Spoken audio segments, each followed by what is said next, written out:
I have another great concert from George Harrison, although he is not in it at all, because this was made after he died. It is the Concert for George, which was a bunch of musicians and friends of his that knew him during his life that got together and celebrated his music at a big concert at the Royal Albert Hall. Great performances again by Eric Clapton, Paul McCartney, Ringo Starr, who else? Tom Petty and the Heartbreakers, Billy Preston again. I think I already said that, but I'm not sure. It's the Concert for George, and it's great. It's about 3.5 hours long, but it's incredible. So check it out. I would give this a 5 out of 5 again. Now getting into my Rolling Stones collection. It's one of the sets that I have the most, one of the bands that I have the most DVDs of. First off, an incredible DVD concert of it's called Ladies and Gentlemen, the Rolling Stones. I think this was off of their 1972 tour, but it's great. It has great songs on it. This was right after Exile was released, so they do a bunch of songs off of that, which is one of my favorite Stones albums.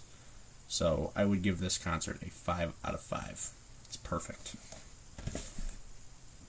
I have the documentary on the making of Exile on Main Street, Stones in Exile.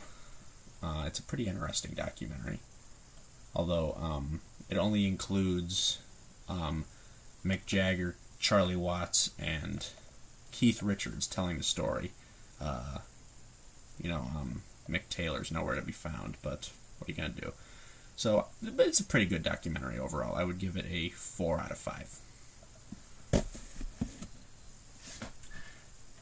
And I have the Rolling Stones' "Some Girls" live in Texas, 1978. A pretty good concert, but again, not as good as the Ladies and Gentlemen presents the Rolling Stones. But it's pretty good overall. I would give this 4.5 out of 5.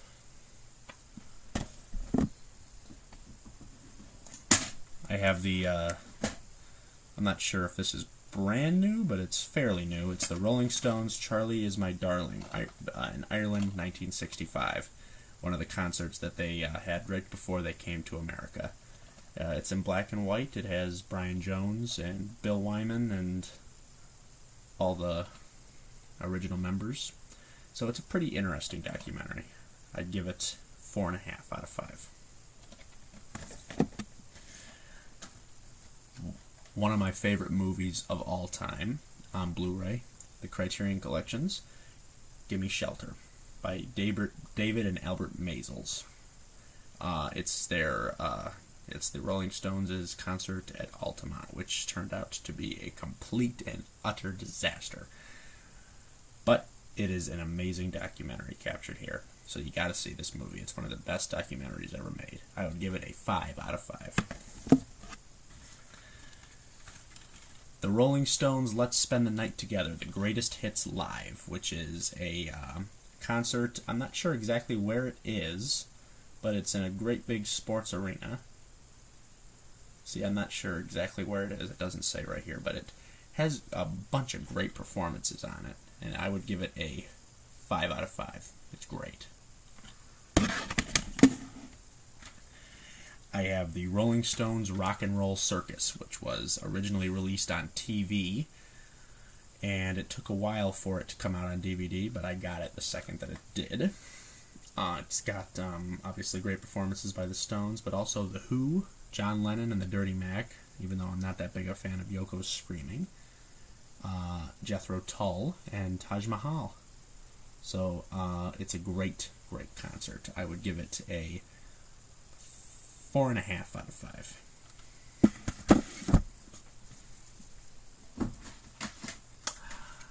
I also have the newer documentary that just came out before their most recent tour started, the Rolling Stones' "Crossfire Hurricane" on Blu-ray.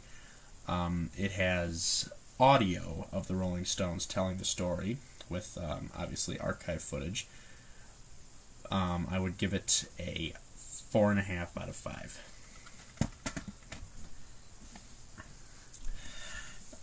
And I think I've done a video showing you guys this already, but if not, I'll have to upload it soon because I know I made one.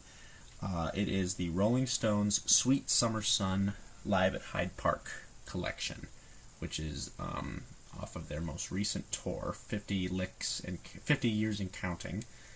And it's live at Hyde Park in London, which was the very first place that they played with Mick Taylor, and he actually makes a appearance playing Midnight Rambler on this DVD. This includes 2 DVDs of the performance and the Blu-ray of it. It has a nice little book here. I'm not going to go through and show you all the pictures right now. You'll have to buy it yourself. And it also has the album of the performance, so you can put that on your iPod. But overall, an incredible concert. I would give this a 5 out of 5.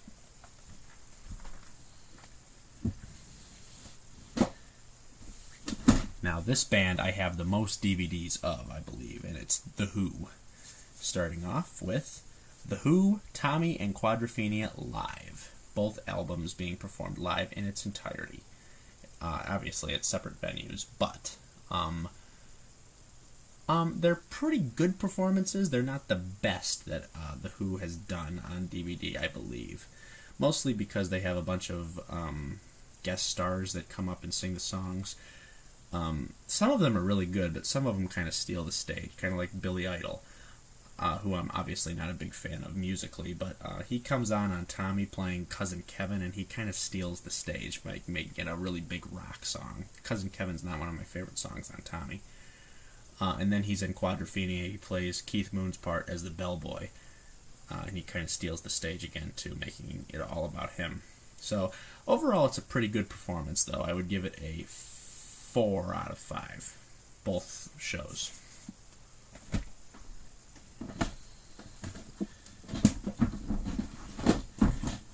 Next, I have The Who's 30 Years of Maximum R&B Live. It's a really big documentary after I think it was made in the late 80s or maybe mid 80s. It's about 2.5 hours long, and it's unseen live footage of a bunch of great songs. So I would give it maybe 3.5 out of 5, because sometimes the concert footage can be a little on the low quality side. But overall, it's pretty good. I have the great documentary, The Kids Are All Right, which was released a couple of months, I believe, after Keith Moon died. And it's a great documentary. I would give this a 5 out of 5. I also have The Who Live at Kilburn, 1977, the first concert DVD that I ever bought. And it's a great concert DVD to buy for the very first time. I would give this concert a 5 out of 5. This concert, Live at Kilburn, was one of the final performances that Keith Moon gave. Not one of my favorites, but The Who Live in Texas, 1975. The music's obviously very good. Keith Moon is great. John Entwistle's great. Pete's great, and Roger's great. But the video quality itself is kind of lame. So I would give this 3.5 out of 5. Now this is a definite 5 out of 5. The Who Live at the Isle of Wight, 1970. This is an amazing DVD. I especially loved the performance of the song Water that was never officially released, except for on the Odds and Sods album. So I would give this obviously a 5 out of 5 because it's amazing. This is the most recently released documentary, Sensation, The Story of Tommy, which is a little documentary on the making of one of my all-time favorite rock album. The very first rock album that I ever heard. It's a great documentary. I would give it a 4.5 out of 5. It's another documentary on the making of a Who album, the Classic Albums Collection, Who's Next? The story of the making of the Who's Next album. A really great documentary here. I would give this a 4.5 out of 5 as well.